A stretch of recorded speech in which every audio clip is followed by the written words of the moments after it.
नमस्कार साथी मित्रों, आपનું हार्दिक स्वागत है आपणी यूट्यूब चैनल गुजस्टार में।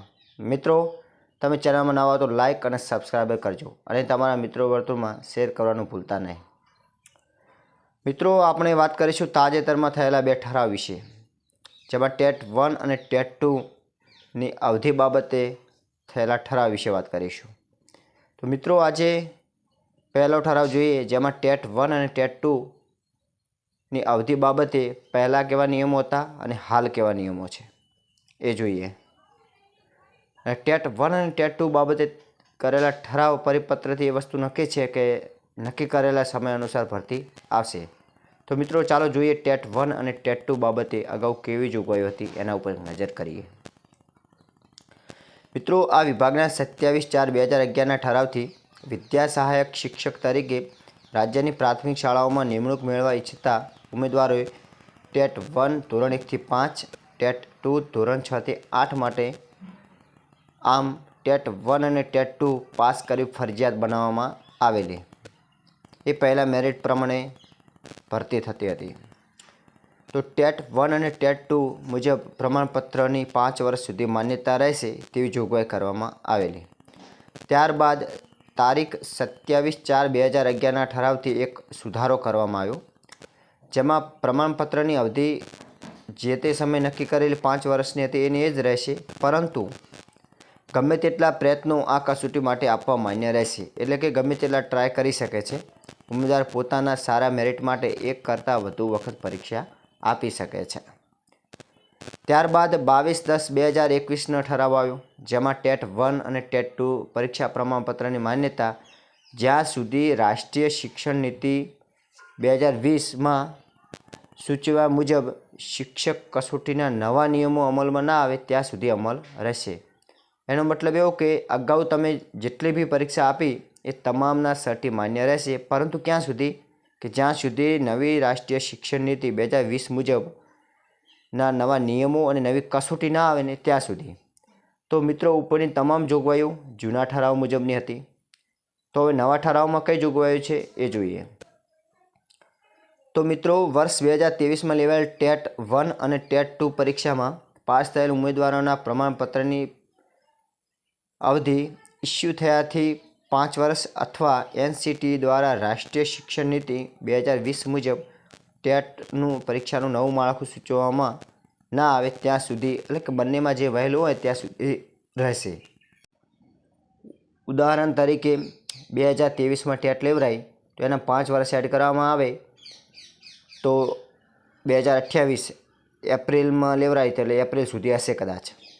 જો એ પહેલાં NCTના નિયમો નવા આવી જાય અને નવી પરીક્ષા લેવરાય તો તમામ ટેટની પરીક્ષાઓ રદ થઈ શકે છે।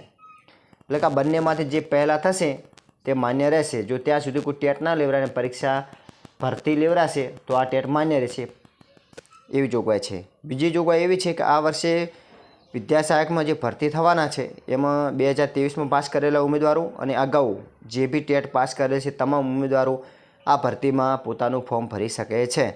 એટલે કે આ ભરતી માટે તમામ માન્ય રહેશે, પરંતુ આના પછી કોઈ ભરતી થશે તો કોઈ માન્ય રહેશે નહીં। માત્ર ટેટ 2023માં લેવાયેલી એ પાસ કરેલા ઉમેદવારો એ પણ 2028 સુધી માન્યતા રહેશે। પછી નવી પરીક્ષા મુજબ, નવી પદ્ધતિ મુજબ નવી પરીક્ષા આવશે, એ મુજબ એમને ભરતી પ્રક્રિયામાં ભાગ લેવાનો રહેશે। ત્યાં સુધી તો આ ચાલુ ભરતી છે, તો એમાં આપણે જે ટેટ 1, ટેટ 2 2023 અને એને અગાઉ જેટલા બી વર્ષમાં પાસ કરેલું હોય, સારા માર્ક્સ હોય અને ઉમેદવાર જે સર્ટી રજૂ કરશે તે માન્ય રહેશે।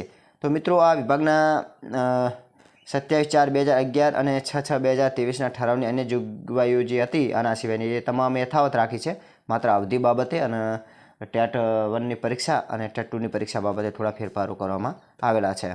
અને જે 22/10/2021નો જે સમાન ક્રમાંકનો ઠરાવ હતો કે જે NCTના નવા નિયમો આવે ત્યાં સુધી આ માન્યતા ધરાવશે પ્રમાણપત્રો, એ રદ કરવામાં આવે છે।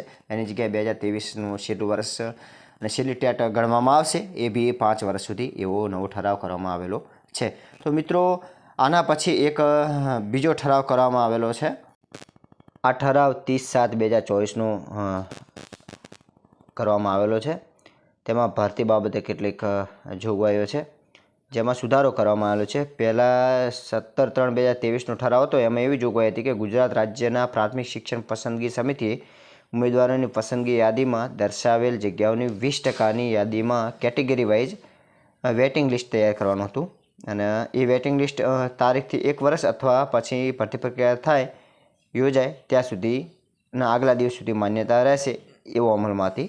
તો એમાં એવો સુધારો કરવામાં આવ્યો છે કે ગુજરાત રાજ્ય શિક્ષણ પસંદગી સમિતિએ ઉમેદવારોને જાહેરમાં દર્શાવેલ જગ્યાઓની 20% મર્યાદામાં કેટેગરી વાઇઝ વેટિંગ લિસ્ટ બનાવવાનું છે.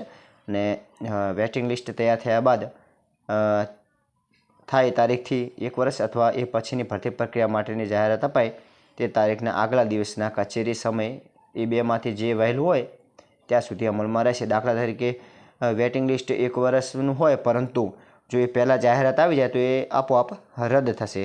અને એ મુજબ બીજી જોગવાઈ એવી હતી કે સંબંધિત પસંદગી યાદીમાંથી નિમણૂક પામેલ ઉમેદવાર હાજર થાય પછી રાજીનામું આપે તો એ જગ્યાએ ખાલી પડેલી ગણાય.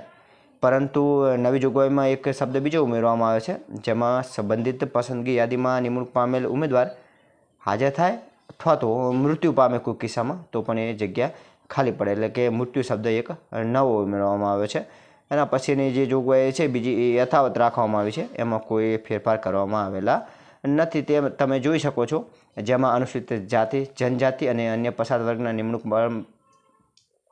માટે પસંદ થયેલા ઉમેદવારો માટે એક સુધારા યાદી છે, જેમાં પ્રમાણપત્રોની વિશ્લેષણ એટલે કે પ્રમાણપત્રોની ચકાસણી એક વિશિષ્ટ સત્તાધિકારી દ્વારા થશે. જેમાં તમારે જ્યારે તમે નોકરી પસંદગી પામશો એ સમયે તમારે એક પ્રમાણપત્ર ખોટા છે કે સાચા એ વિશેષ સમિતિ દ્વારા ચેક કરવામાં આવશે અને તમારા પાસે એક બાંહેધરી લેવામાં આવશે કે જો એમાં તમે ખોટા ઠરશો અથવા ગેરલાયક ઠરશો તો તમારી ઉમેદવારી આપોઆપ રદ ગણવામાં આવશે.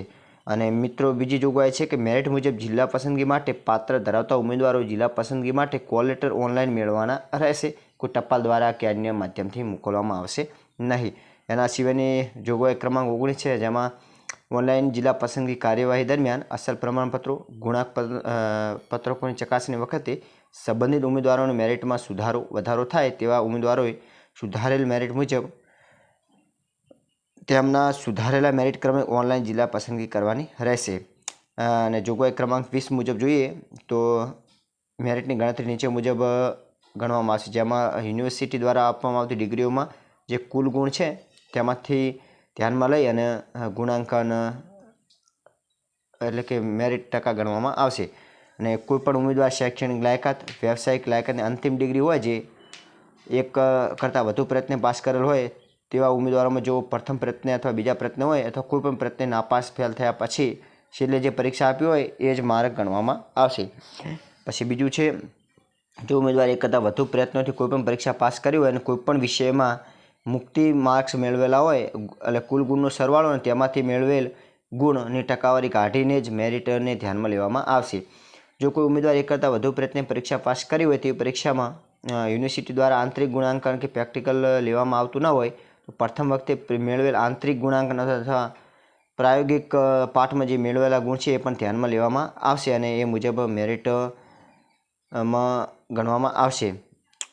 એના પછી છે ઓનલાઈન જે જિલ્લા પસંદગી છે એમાં કોલ લેટરમાં દર્શાવેલ તારીખ અને સમય જ અને પસંદગી માટે એ સ્થળ જ ઉપસ્થિત રહેવાનું રહેશે. કોઈ કારણોસર વ્યક્તિ આવી શકતો નથી ઉમેદવાર તો પછી એના દિવસે આવશે તો જે તે સમયે જે જગ્યાઓ ખાલી હશે એમાં જ તક આપવામાં આવશે. અગાઉની જગ્યાઓમાં ફરીથી તક આપવામાં નહીં આવે કેમ કે તે ભરાઈ ગઈ છે.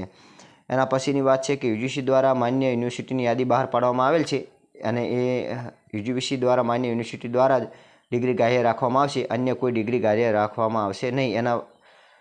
એના અનેકવાર પ્રસિદ્ધ અખબાર યાદીમાં અગાઉ પણ જાણ કરવામાં આવેલી છે એ મુજબ ડિગ્રી હોવી જોઈએ એટલે કે નક્કી કરેલી યુનિવર્સિટીની હોવી જોઈએ.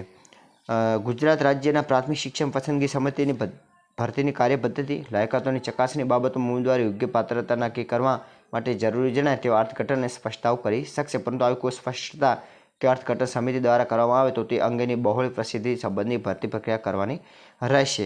એટલે કે જો કોઈ જાહેરાત કે સ્પષ્ટ અર્થઘટન કરવાનું છે તો એ જાહેરાત અથવા મીડિયાના માધ્યમથી, સમાચાર પત્રોના માધ્યમથી કરવામાં આવશે.